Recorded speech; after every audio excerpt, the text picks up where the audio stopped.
सबसे बड़ी विशेषता ये होगी, सर्वभक्षो मतो मम्मा, वो सब कुछ खाएंगे, शाकाहारी भी होंगे, मांसाहारी भी होंगे, वो सब्जी भी खाएंगे और गोश्त भी खाएंगे, लेकिन हर जानवर नहीं खाएंगे। बिना कौलन च पशवश तेषाम, उस वक्त तक वो जानवर का गोश्त नहीं खाएंगे, मीट नहीं खाएंगे, जब तक कि उस जानवर पर कौल ना पढ़ लिया जाए, मंत्र ना पढ़ लिया जाए, बिस्मिल्लाह अल्लाहु अकबर ना कह दिया जाए, उस वक्त तक उस जानवर को वो शुद्ध नहीं करेंगे, हलाल नहीं मानेंगे। वो उस जानवर का मीट खाएंगे जिसको मंत्र के जरिए शुद्ध किया गया हो, यानी बिस्मिल्लाह अल्लाहु अकबर कहकर ज़िबा किया गया हो। अब क्या रह गया है? एक दिन योगी जी मुझे अपने पास बिठा लेना, मैं हिंदी में समझा दूंगा उनको, ये मंत्र हैं। अब बताओ मुसलमान कैसे लग रहे हैं तुम्हें? अब बताओ। लेकिन योगी जी बुलाएंगे ही नहीं, उनका धर्म भ्रष्ट हो जाएगा हमसे मिलने के। ऐसे धर्मों का कोई हिसाब है जो हमसे मिलने से भ्रष्ट हो जाए? बहुत से लोगों के निकाह बड़े कमजोर होते हैं। हमारे यहाँ एक मौलवी आया, उसने कह दिया जिसने मौलवी जर्जीस का तकरीर सुनी उसके निकाह टूट गए। एक मौलाना आया, वो कहने लगा कि जिसने तकरीर सुनी है मौलाना जर्जीस की, वो दोबारा हमसे निकाह पढ़वाए। अब वहाँ एक आदमी गया, कहता मौलाना साहब मेरा निकाह पढ़ा दीजिए, हम तो सुने आए थे तकरीर। मौलाना पहले सुन लेते, बाद में कहते निकाह पढ़ाओ, अल्हम्दुलिल्लाह नामदुहु व नस्तईनुहु व नस्तगफिरुहु, पूरा निकाह कबूल किया, हाँ जाएगा, हो गया। एक सर फिरा भी पहुँच गया, कहने लगा मौलाना साहब मेरा भी निकाह टूट गया, मैं भी सुने आया था। बैठ, उसने पढ़ा दिया कि कबूल किया, कहाँ? अच्छा एक बात बताओ मौलाना साहब,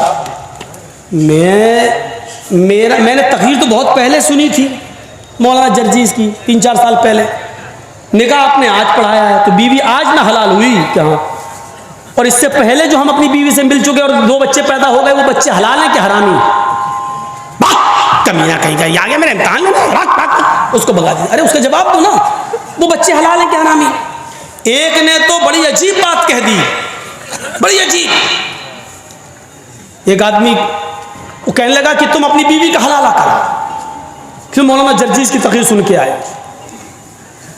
वो कहने लगा हलाला क्या होता है? कहा कि तू अपनी बीवी का निकाह एक रात के लिए किसी दूसरे मर्द के साथ कर,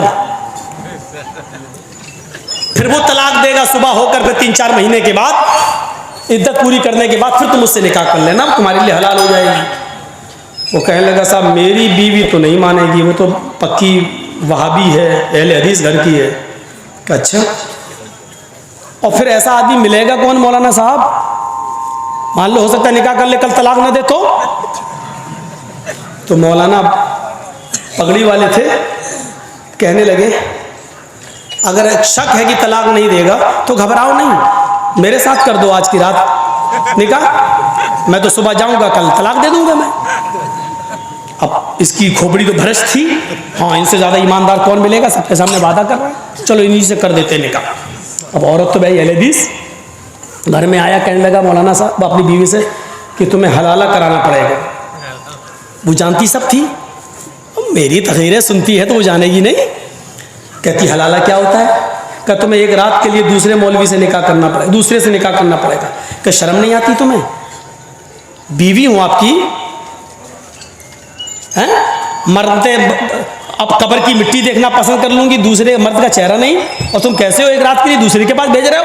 कि देख निकाह तो तेरा टूट गया है, निकाह करना पड़ेगा, हमने बहुत अच्छे मौलाना ढूंढ लिए। का कौन? तो वो जो आए थे जिन्होंने बुला उनको। औरत बोली बुला उनको, मैं उनसे कुछ बात पूछूंगी। मौलाना साहब आए कि चलो देख भी लेंगे कैसी है शक्ल सूरत की, और बात भी कर लेंगे। वो सामने आके बैठ गई, खूबसूरत तो थी, मौलवी साहब का दिल ललचा ही गया था पहले से। कहने लगी मौलाना साहब प्रॉब्लम बताइए क्या है? कहीं आपके हस्बैंड ने उनकी तकरीर सुन ली, उनका निकाह टूट गया, तुम उनके निकाह में इसलिए हलाला होगा। का अच्छा हलाला क्या होता? कि तुम्हें एक रात के लिए दूसरे के साथ निकाह करना पड़ेगा। क्या उसकी तो गारंटी नहीं है कि वो आदमी तलाक दे दे? फिर क्या होगा? मेरे ये बच्चों की जिंदगी क्या होगी? इसीलिए तो मैं आया हूं तुमसे निकाह करने, मुझसे कर लो, आज की रात रखूंगा, सुबह तलाक दे दूंगा तुम्हें। कहने लगी अच्छा, शादी तो मर्जी से होती है, अगर मेरी मर्जी तुमसे ना हो तो? कि नहीं सोच लो भाई, भरोसे वाले हैं हम, कल सुबह तलाक दे देंगे।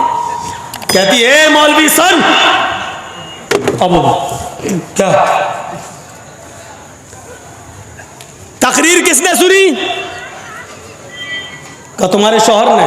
शौहर बोला ए बदतमीजी से बात मत कर मेरे मौलाना से। वो कहती है सुन चुप, बदतमीजी निकाह तक करने के लिए लाया, एक रात के लिए इसके पास भेजने के लिए भी तैयार हो गया, इससे बड़ी बदतमीजी क्या होगी? आदमी बोला है तुम बहुत ज्यादा बोल रहे हो। चुप, ये बता कि तकरीर किसने सुनी? कहता मैंने। निकाह किसका टूटा? मेरा। का गलती किसकी थी? का मेरी। तो मैं क्यों हलाला करूं, तू कर हलाला जा। आदमी कहता मैं किसके साथ करूं? का इसी सांड के साथ कर ले जो आया हुआ है, मेरा क्यों करा रहा? मैं तो घर में बैठी थी, मैंने थोड़ी तकलीफ सुनी है, तूने सुनी, तू करा हलाला। मौलवी चप्पल उठा के भागा, मैं इसके साथ करूंगा। वो भागा सीधे, कहता बड़ी खतरनाक है। और दूसरे दिन तकरीर करता है कि किसी अहले हदीस घर में शादी मत करना, उनकी बकरियां भी अहले हदीस होती हैं। ये हालात हैं, ये हालात। इन मौलवियों को शर्म नहीं आती? बाकायदा बोर्ड लगे हुए हलाला सेंटर, जिनकी औरतों को तलाक हो गई है, परेशान न हो, 20 साल से लेके 80 साल तक के मौलवी यहाँ मौजूद हैं हलाला करने के लिए। अरे उसका नाम रख दो किराए के सांड, यहाँ तैयार है।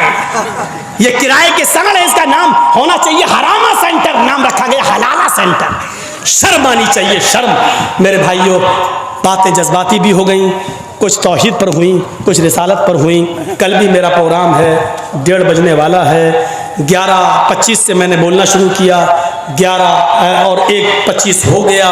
मैं अब रुखसत होता हूँ इस दुआ के साथ कि अल्लाह ताला हमारी ज़िंदगियों में इनकलाब पैदा फरमाए, कुरान की ताज़ीम करने की तौफ़ीक़ अता फरमाए, इस्लाम की इज़्ज़त करने की तौफ़ीक़ अता फरमाए, मुहम्मद रसूलुल्लाह के तरीक़े पर ज़िंदगी गुजारने की हमें तौफ़ीक़ अता फरमाए।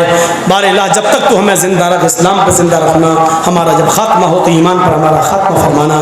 वमा अलैना इल्लल बलागुल मुबीन व आखिरु दावाना अनिल हम्दुलिल्लाहि रब्बिल आलमीन। अस्सलामु अलैकुम व रहमतुल्लाहि व बरकातुहू।